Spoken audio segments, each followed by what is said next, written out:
Hi, I'm Kelly Vaughn, and welcome to Inside Indy. And today we're going to the symphony, the Carmel Symphony Orchestra. In fact, we'll be talking about them today with Jeanelle Adamak, who is the executive director of the Carmel Symphony Orchestra. Welcome to Inside Indy. So nice to be here, Kelly, with you especially.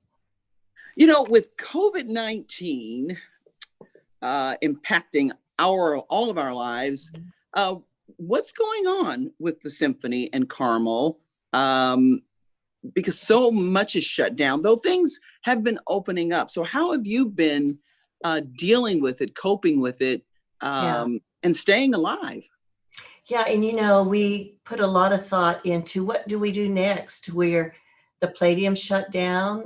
We couldn't have people gather in a big venue like that. We didn't want to expose anybody. So we began to think, how can we deliver our content on a different platform? And so we sat down and put together some clips from last season with a little narration between them. And we had the introduction of some of the musicians who actually played and made a little statement. Then we'd play some of the clips and do a little bit different thing in between each of them so they get familiar with the orchestra. And we felt that that was important for people to still hear great music at a time like this. Okay. Now, how do people tap into that particular presentation? Is it on your website? How does that happen? Yeah, we put it on Facebook, and we actually taped ours and produced it, and then went ahead and put it on and sent out links to all of our fans and patrons so that they could join us and watch it every Saturday night for a month. It was really a lot of fun. Good feedback. Yeah. Okay, really nice. So what were people? How were they reacting? What did they say? Well, while it was showing, they were actually making comments on it, and it was lovely to hear, oh, I haven't heard good orchestral music in a while. Thank you for bringing this to our home. And so that made us feel good that we had done the right thing and made the right decision, really, to help people in this difficult time when there's not too much to smile about, but they did smile, they said, when they listened to this beautiful music. So it was a great experience for us. Now, how are you managing financially? And those who were able to tap in to the air videos with narrations, did they pay for that, or was that free? How are you managing? We delivered it without a cost. And we thought that that was important since many people had been to those concerts, paid for those concerts, but we wanted them to relive it again so that they would know we still cared. We wanted them to have a great experience along with us. And after we got through with just the Saturday night, we developed a program for youth called Summer Music Camp. And we put that on and showed mothers and children how to make marimbas and shake them and what that meant. And we just had a great time educating parents and children about music. And we enjoyed it so very much. Lovely, lovely. I love that. I love that. So now you also are doing free concerts? Yes. Okay. Yeah. And we think that's very important. We have a lot of sponsors and grantors that are very generous because they want us out in the community doing things to lift people up. And so we actually took small trio quartets around the community, and we played at different venues several times during the month at different venues, and people would come and gather and listen to us play. And once again, it was really a treat for us to deliver that music and for people to hear it at a time when there wasn't a lot of performing arts going on at that time. Oh, and people just appreciate it so much. You don't know it, how much you love it until it's gone. And Absolutely. yeah, so it makes people so appreciative.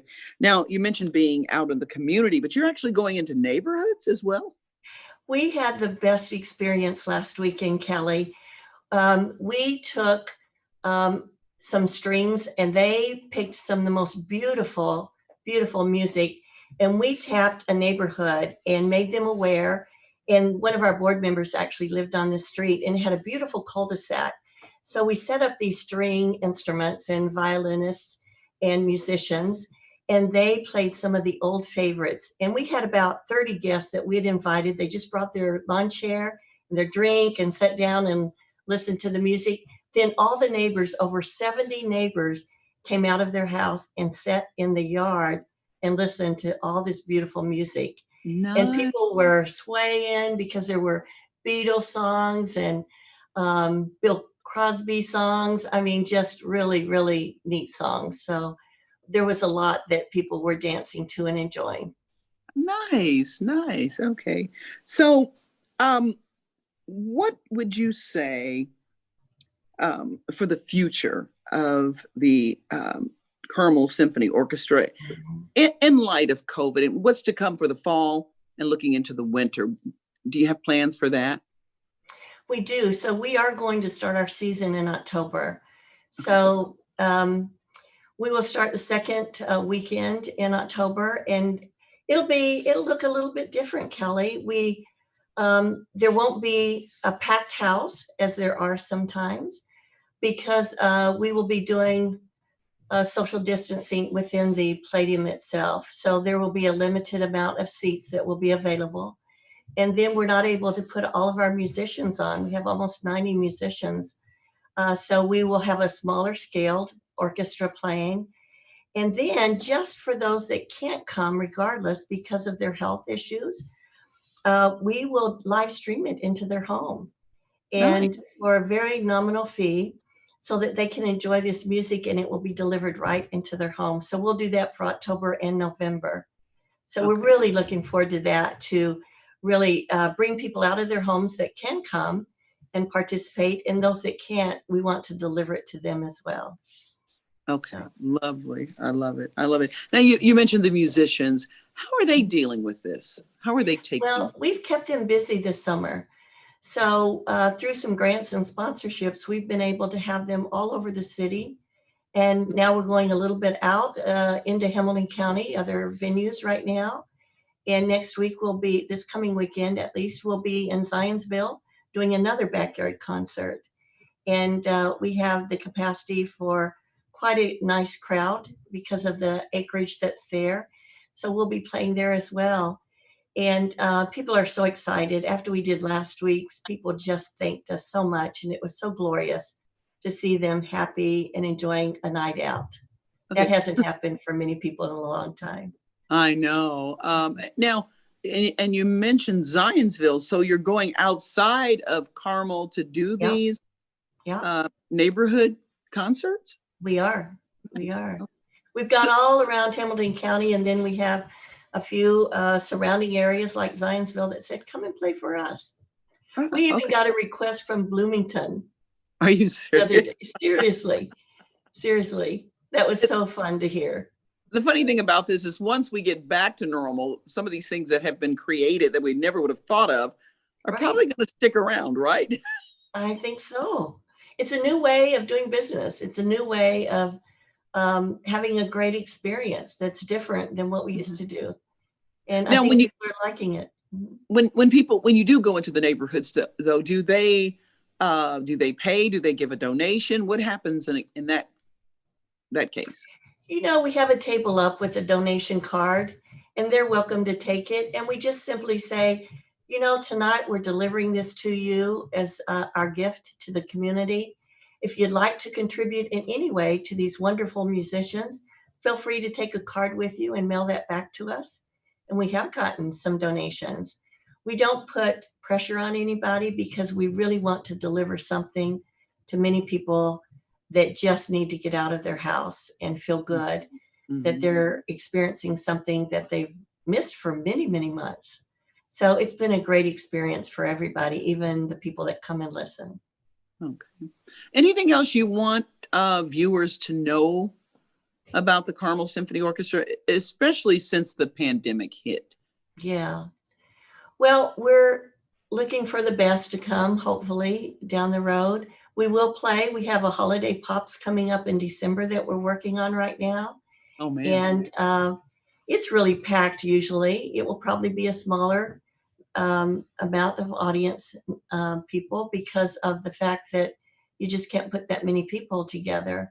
but we're still committed to doing that. It brings such joy to so many people that can come and enjoy. We have 2 sessions that one day. We'll have an afternoon and an evening session in December, and it's one of my favorites.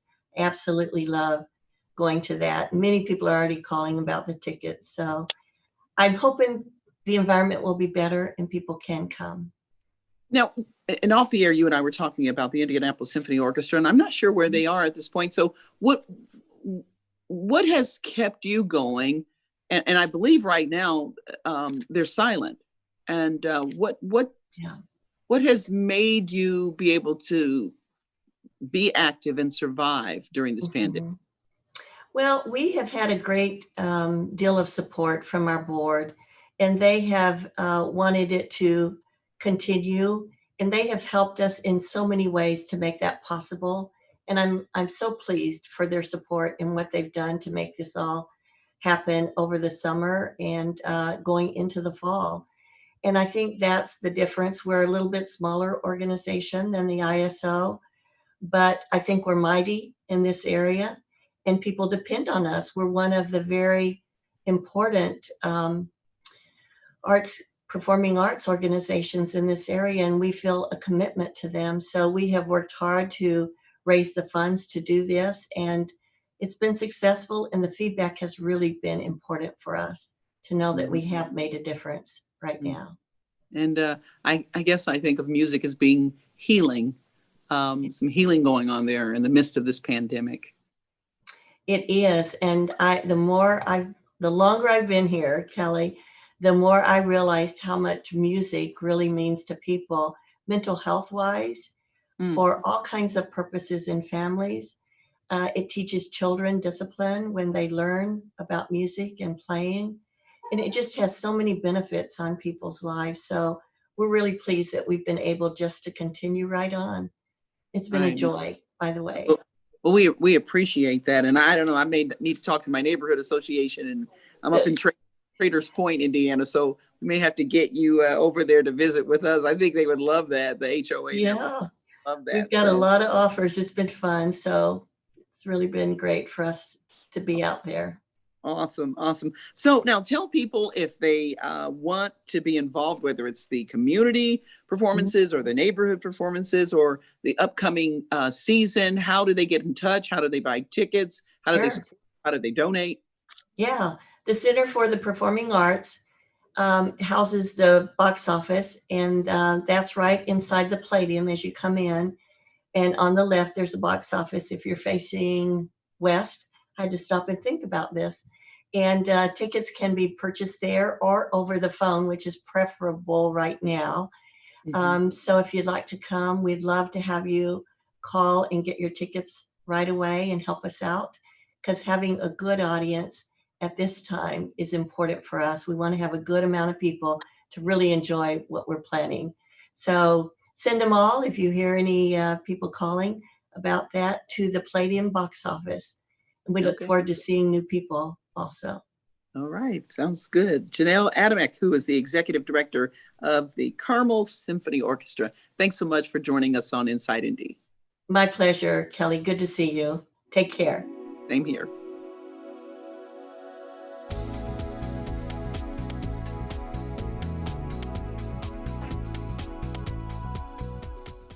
Disaster tips from the objects left behind. My home wasn't insured, but you can check your insurance policy now to make sure you're covered. Oh. My savings are lost, but you can put money aside and plan for unexpected disaster costs. We're lost forever, but you can scan important documents now so they survive. For more tips on how to prepare, visit ready.gov. When I was in foster care, I never knew when I would have to move, so I always had my suitcase ready to go. Then one day, I was adopted.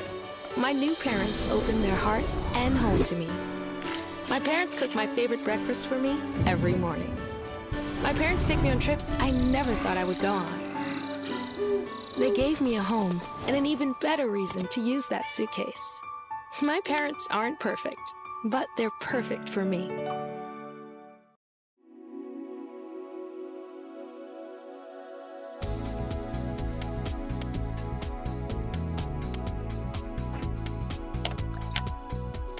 And we're back here on Inside Indy, and well, school's in session, and this is not your ordinary school year, that's for sure. And here to tell us about what's happening in Hamilton County, in particular, is Tammy Sanders. She is head of public relations for the Hamilton County Health Department. Welcome, Tammy, to Inside Indy. Thank you. Thanks for having me.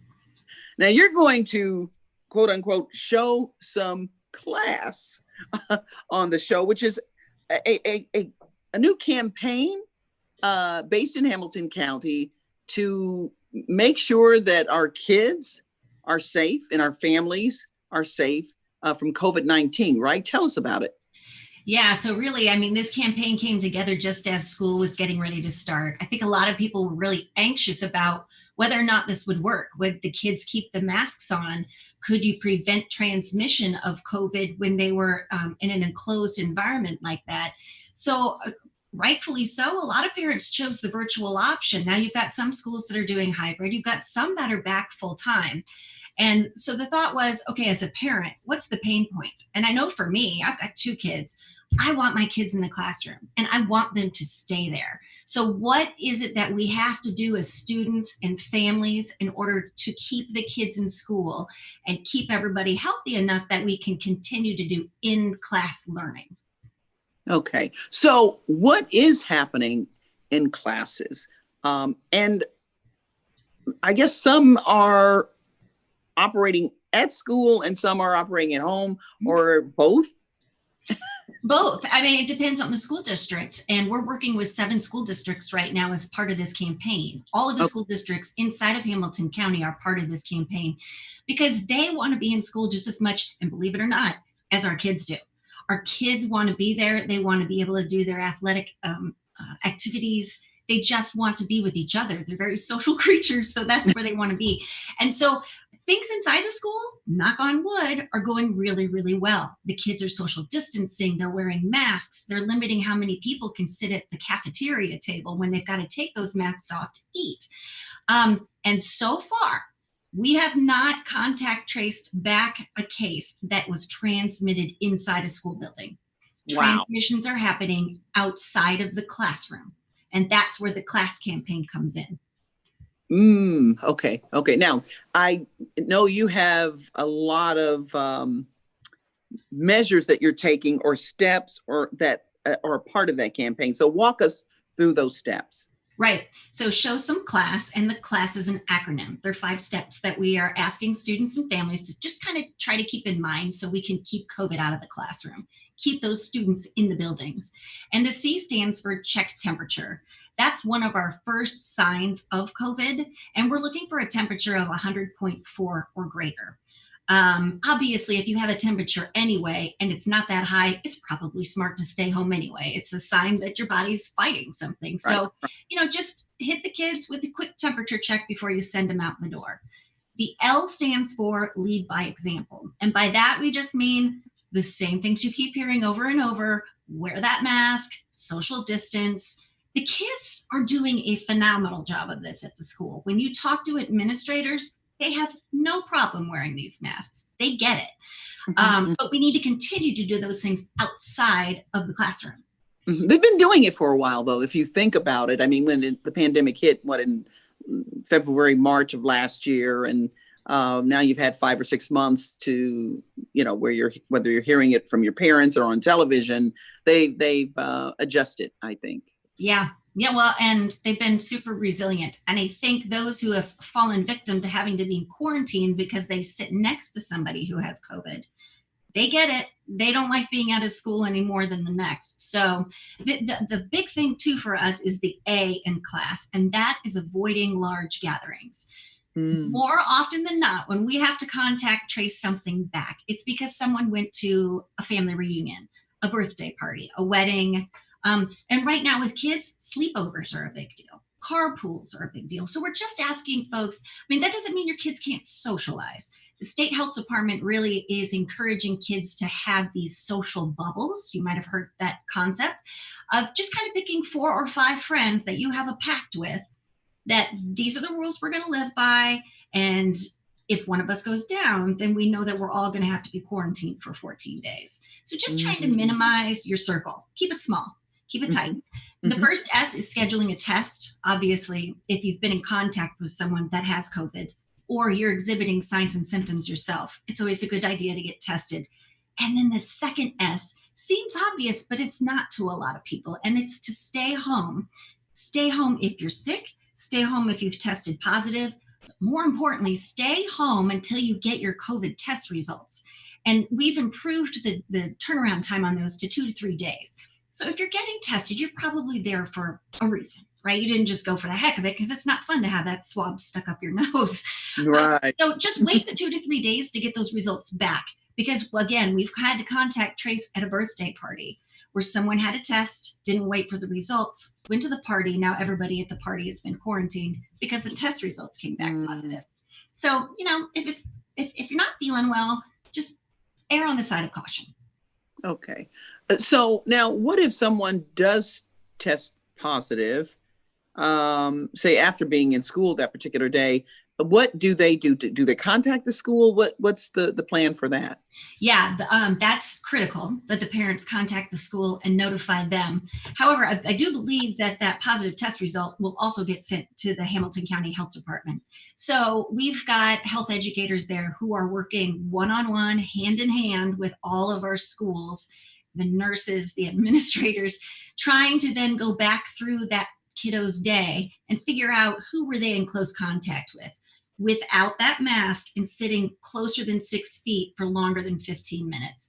So it's not a mass casualty. It doesn't take out, dozens of kids from the school building. But it will, like, especially if you're sitting close to someone at lunchtime at a time when you don't have your mask, then that child will probably be asked to sit out of school for 14 days as well. Okay. Okay. And our big thing too, right, is that the high risk group here are older adults. And we've got to keep our teachers safe and healthy, because if we don't have them, we can't have class. So Exactly. Okay. Now, you have a website that people can review some of these points, the 5 steps. Now, did we do the second S? I can't remember if you did the stay home. Okay. So the website is showsomeclass.org, so people can go there and review these steps. Now, you also have there, I saw some public service announcements as well. I saw Paul Poteet, the weatherman. So tell us about those messages. Yeah, we've actually been able to enlist quite a few celebrities that have Hamilton County ties, asking people to show some class and demonstrating what it is that they do to show some class. We have a professional tennis player who graduated from Carmel High School, and he plays dual tennis. So he's got a partner, and he says, I check my temperature every day, because if I go down, he goes down, right? So we're in this together.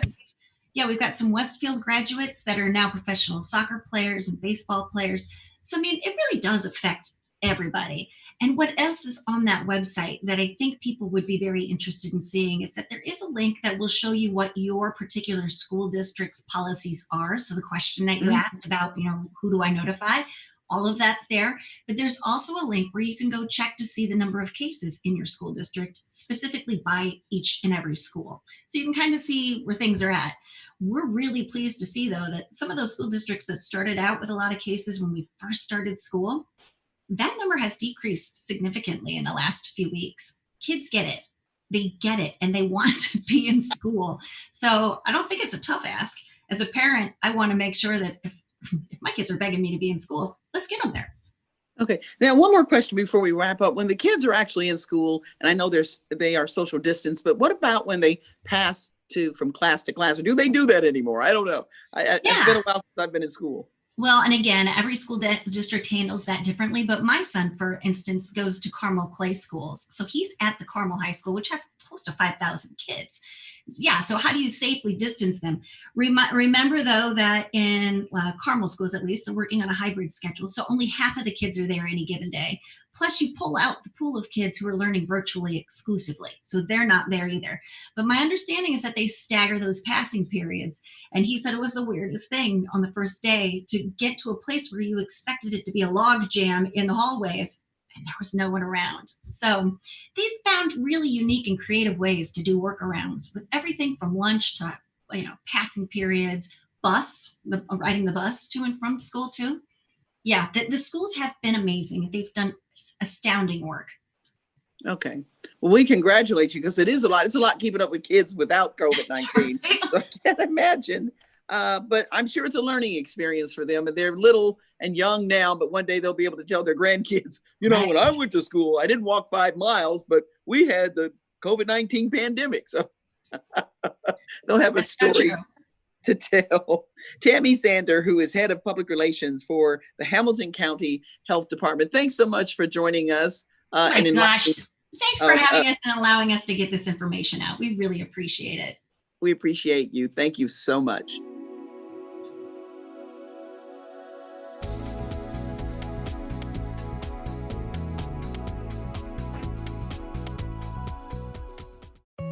Julie was always a voracious reader. She'd carry 2 novels on an airplane because she'd read one on a 3-4 hour ride.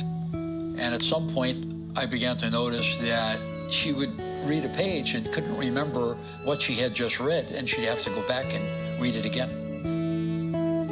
I don't remember much these days after I read, but less does for me, and I love it.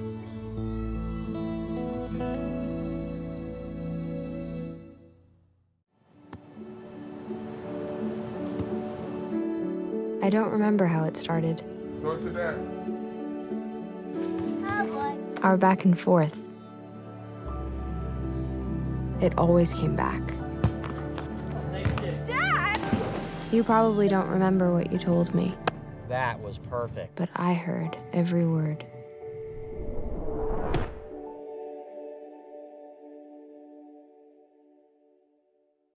So there you are, shuffling through a stack of resumes and you come to mine. This is it, first impression, my way in. But can my resume show you how I truly stand out? Like that I was studying, going to night school while working 2 jobs just to help my parents pay for groceries. Or being the first one to always step up. No, that's something you just can't put on paper. Look beyond the resume and discover new ways to develop great talent that is dedicated, hardworking, and determined like me.